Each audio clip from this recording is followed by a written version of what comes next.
प्यारे बच्चों, नमस्कार। जेसीईआरटी के टीजी स्कूल में आपका स्वागत है।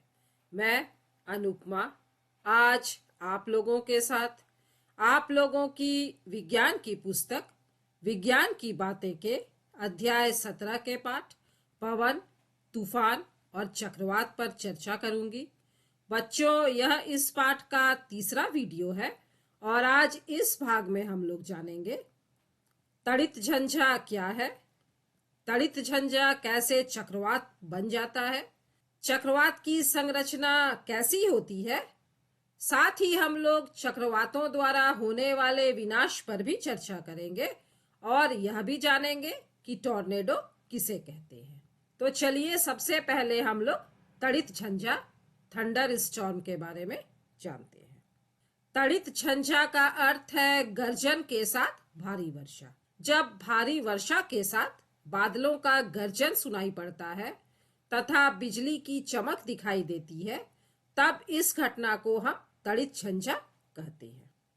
तड़ित झंझा मतलब गर्जन के साथ भारी वर्षा भारत जैसे गर्म, आर्द्र, उष्ण कटिबंधीय क्षेत्रों में अक्सर विकसित होते रहते हैं। पृथ्वी के करीब की हवा गर्म होकर ऊपर की ओर उठती है, जिससे पृथ्वी के समीप कम दबाव का क्षेत्र बन जाता है। जैसे जैसे यह गर्म हवा ऊपर की ओर उठती है, वह धीरे धीरे ठंडी और भारी होती जाती है। इसके फलस्वरूप हवा का दबाव ऊपर अधिक और नीचे कम होने लगता है। फलस्वरूप यह हवा पुनः नीचे की ओर आने लगती है। यदि इस हवा में जलवाष्प की पर्याप्त मात्रा रहती है तो कम ताप होने के कारण यह जमने लगता है और नीचे गिरने लगता है। गिरती हुई जल की बूंदें और तीव्र वेग से ऊपर उठती हुई हवा की परस्पर क्रिया से बिजली अर्थात तड़ित कौंधती है, जिससे ध्वनि उत्पन्न होती है और इसी घटना को हम तड़ित झंझावात कहते हैं।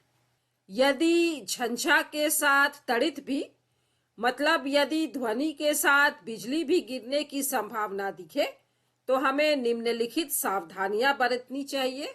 किसी खाली स्थान या जंगल में किसी बड़े पेड़ के नीचे नहीं रुकना चाहिए। खाली जमीन पर नहीं लेटना चाहिए।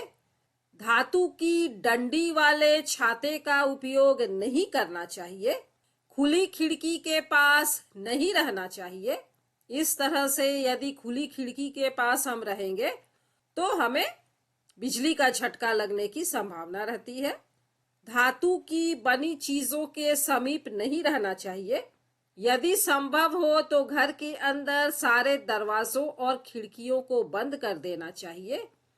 शीशे की खिड़कियों और दरवाजों के ऊपर पर्दे डाल देना चाहिए ताकि शीशों के टूटने की स्थिति में शीशे के टुकड़े कमरे में ना बिखर जाएं।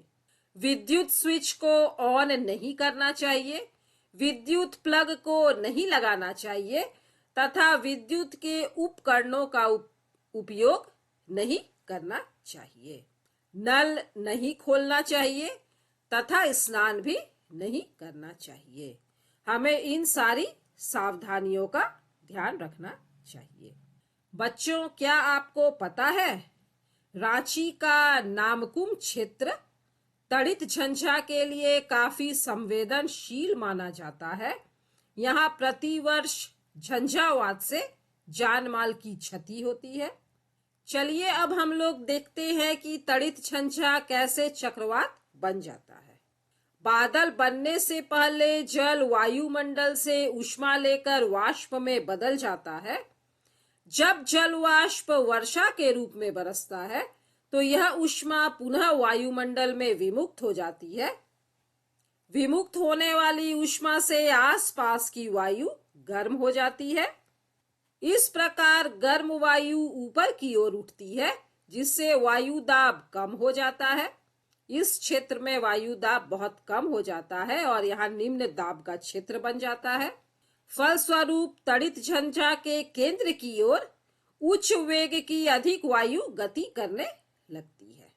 उच्च वेग की वायु इस तरफ बहुत तेजी से आने लगती है और इस चक्र की पुनरावृत्ति अनेक बार होती है।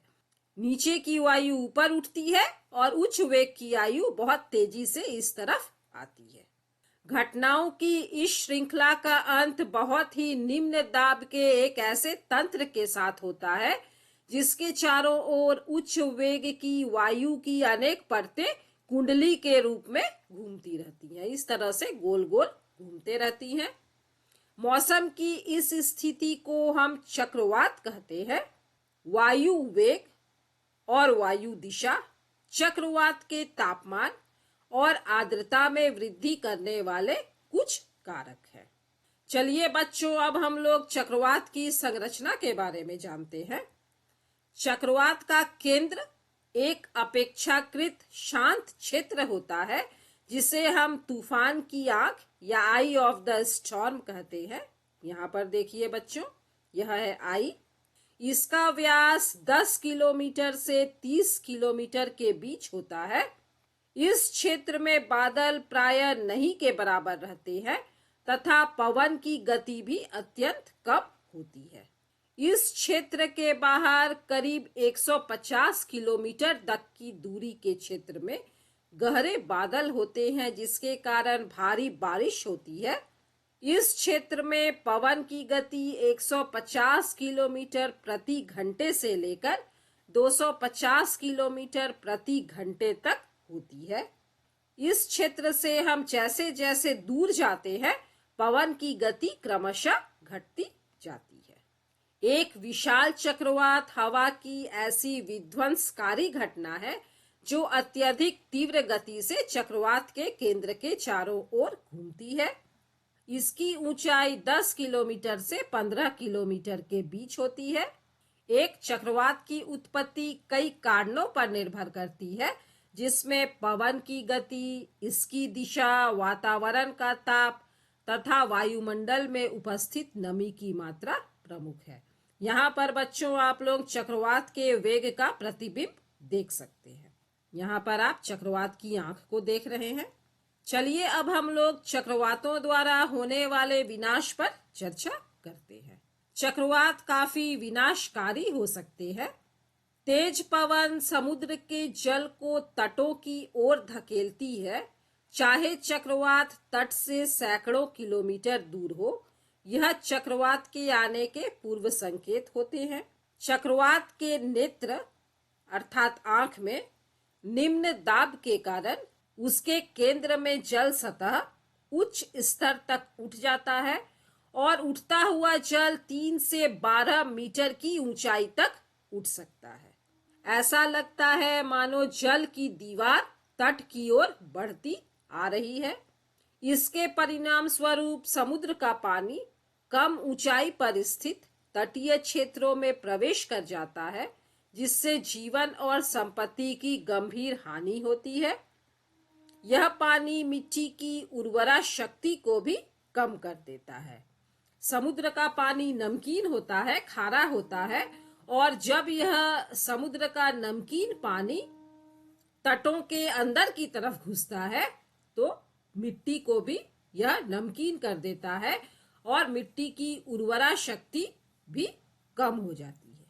चक्रवात के तट को पार करते समय होने वाली लगातार वर्षा बाद की स्थिति को और भी भयावह बना सकती है। चक्रवात अपने साथ अति उच्च वेग का पवन लाते हैं। बहुत तेज हवा चलती है जो घर और टेलीफोन केबलों, बिजली के खंभों, वृक्षों आदि को क्षति पहुंचा सकते हैं जिससे जीवन और संपत्ति को अत्यधिक हानि होती है। चलिए बच्चों, अब हम लोग टॉर्नेडो बवंडर के बारे में जानते हैं। टॉर्नेडो गहरे रंग के कीप के आकार के बादल होते हैं। इनकी कीप जैसी संरचना आकाश से पृथ्वी की ओर आती हुई प्रतीत होती है। अधिकांश टॉर्नेडो कमजोर होते हैं, परंतु कोई विनाशकारी टॉर्नेडो लगभग 300 किलोमीटर प्रति घंटा के वेग से गति कर सकता है। टॉर्नेडो चक्रवातों के भीतर भी बन सकते हैं। तो बच्चों, आज इस भाग में इतना ही।